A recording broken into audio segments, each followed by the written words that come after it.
ওটাতে আমি অ্যাপ্লাই করে 3-4 দিনের মধ্যে আমি সুস্থ হয়ে গেছি। আচ্ছা।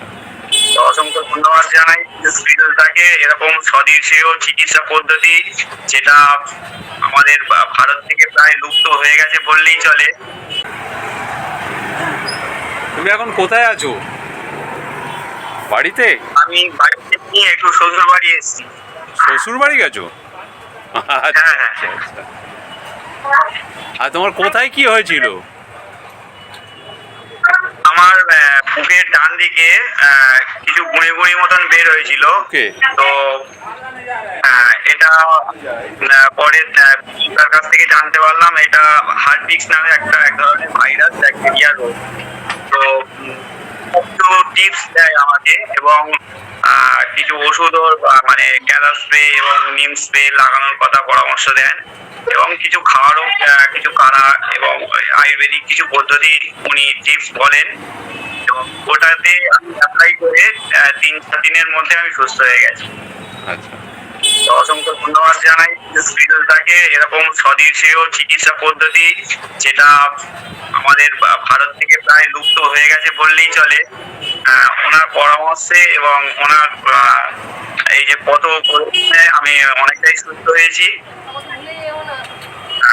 ভালো টেকনিক এবং একটা নতুন, বলতে গেলে নতুন না, এটা অনেক পুরনো চিকিৎসা পদ্ধতি।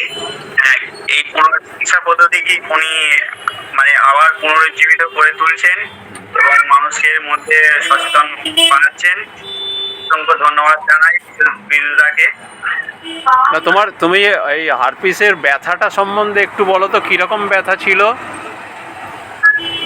ব্যথাটা তো প্রচন্ড, খুবই ডিপলি ব্যথা হচ্ছিল, মানে এক্সটার্নাল এবং ইন্টারনাল দুটোই ব্যথা পেন হচ্ছিল।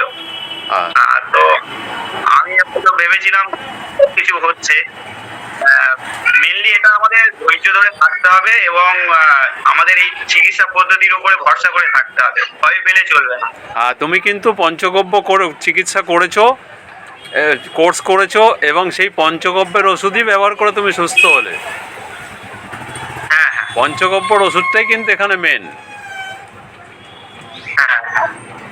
নিম স্প্রে, গাঁদা স্প্রে এই দিয়েই কিন্তু হারপিসের ট্রিটমেন্ট আরামসে হয়ে যায়।